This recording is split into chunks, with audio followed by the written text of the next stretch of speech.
High in the Indian Himalayas, where the air thins and the snow never fully melts, lies a small, silent lake that guards one of humanity's strangest mysteries.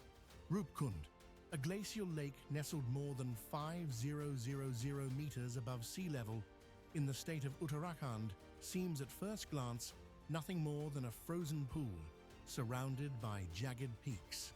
But when the ice begins to thaw, what surfaces is not the reflection of the mountains, but the faces of the dead. Hundreds of human skeletons, their bones bleached white by centuries of cold, rest along its shores. Some still clutch wooden walking sticks. Others lie entwined as if they fell together in the same instant. What do you think happened here? An ancient tragedy, a ritual gone wrong, or something even stranger? Share your thoughts in the comments below. The world came to know of Roop Kund's secret in 1942, when a British forest ranger stumbled upon the lake during patrol. Beneath the melting snow, he found bones, hundreds of them, scattered along the edge and floating in the icy water. Initial reports spread quickly: a lake of skeletons hidden in the Himalayas, an ancient tragedy frozen in time. Soldiers were sent to investigate, fearing it might be evidence of Japanese soldiers crossing into India during World War II. But what they found confounded them even more. The bones were centuries old, and there were far too many to make sense of. Over time, the number of skeletons discovered was estimated between 300 and 800 individuals, making it one of the most densely packed mass death sites at such altitude anywhere on Earth. Yet there were no signs of battle, no weapons, and no organized burial. The remains seemed simply to have fallen where they died, scattered randomly around the water's edge. Some skulls bore perfectly round cracks, small circular depressions on the crown, as if struck by blunt objects falling from above. But their hands, ribs, and legs showed no signs of struggle or defense. It was as if death had fallen from the sky. For decades, theories multiplied like the layers of snow that cover Roop Kund each year. Some said it was the site of a forgotten battle where soldiers had perished in the thin mountain air. Others suggested it was an ancient caravan of traders caught in a storm, or a pilgrimage gone horribly wrong. A few even whispered of curses, divine punishment, for trespassing into a sacred place. The first scientific attempts to solve the mystery began in the 1950s, but with limited tools, researchers could only guess at the age of the bones. It wasn't until carbon dating in the early 2000s that the story began to take a strange turn. To the astonishment of scientists, not all the skeletons were the same age. One cluster dated back to around 800 CE, while another group appeared to have died more than 1,000 years later in the 1800s.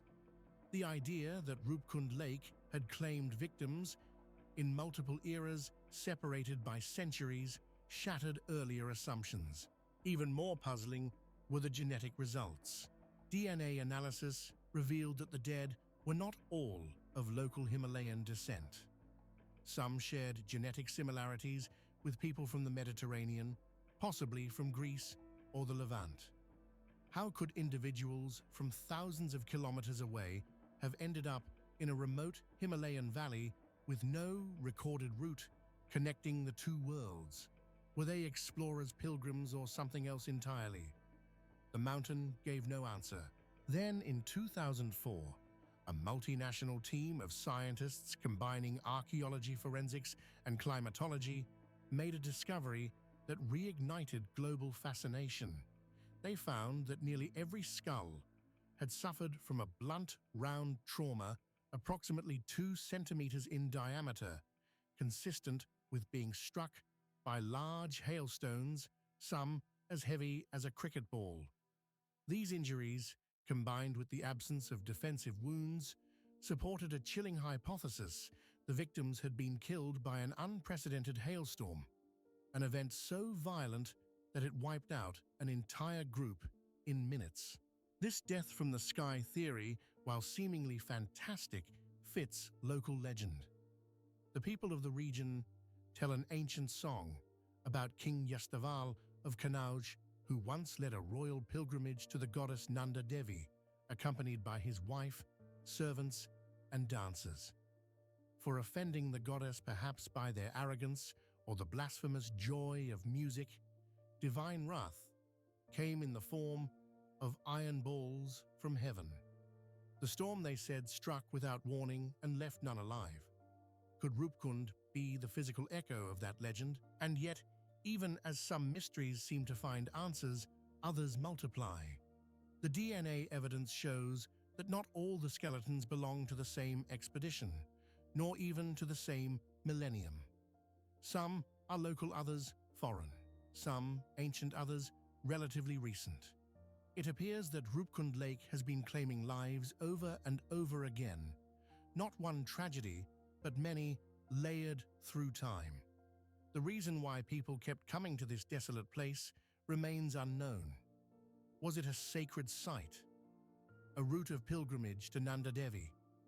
A dangerous trade pass, or something deeper, a magnetic, inexplicable draw that has lured humans into its deadly circle for more than 1,000 years? Every summer, when the snows retreat, the lake seems to awaken. Skeletons rise slowly to the surface, glistening under the sunlight, only to be swallowed again by the next year's frost. It's as if the dead refuse to rest. Climbers describe the site as eerily quiet even for the Himalayas, the only sound being the wind howling through hollow skulls and the crunch of bone underfoot. Scientists descend with instruments and respect. Pilgrims leave offerings, locals whisper prayers, but the mountain watches in silence. The greatest enigma of Roop Kund Lake is that no explanation fits perfectly. Every theory, hailstorm, epidemic, ritual, or accident solves one part of the puzzle and breaks another. The carbon dates don't align with the legends. The presence of Mediterranean DNA doesn't match the supposed isolation of the region. The hailstone injuries explain some deaths, but not all. It's as though the lake itself holds multiple stories folded within each other, refusing to be reduced to a single truth. And so, the mystery endures. Despite DNA sequencing, isotope analysis, and even climate modeling, Roop Kund remains an unsolved equation of history, where every new discovery deepens the shadow instead of dispelling it. For all our progress, we stand like the first ranger in 1942, staring at a frozen lake filled with bones, and wondering what really happened here. Perhaps Roop Kund is more than a site of death. Perhaps it is a mirror reflecting the human desire to know, to categorize, to bring order to chaos. But the mountains do not yield easily. They keep their secrets buried in the ice beneath layers of time and silence. Each bone, pulled from Roop Kund, carries a fragment of a story. Yet when assembled, the narrative slips through our fingers like snow. Today, the lake is both a scientific curiosity and a haunting monument. Researchers must obtain special permission to approach it carrying equipment instead of weapons and reverence instead of fear. The bones are catalogued, preserved, and sometimes even returned to rest. Yet none of them speak. Their mouths, forever frozen open, seem to whisper only questions. Why here? Why them? Why then? And that perhaps is the truest legacy of the skeletons of Roop Kund Lake, a mystery that refuses to die.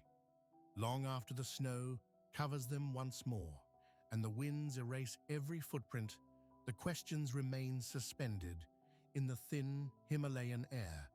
Were these victims of the sky, of their own faith, or of something the earth itself unleashed? Until the day someone finally hears their story whispered from beneath the ice, Roop Kund will remain what it has always been, a riddle carved in bone, preserved in cold, and protected by silence.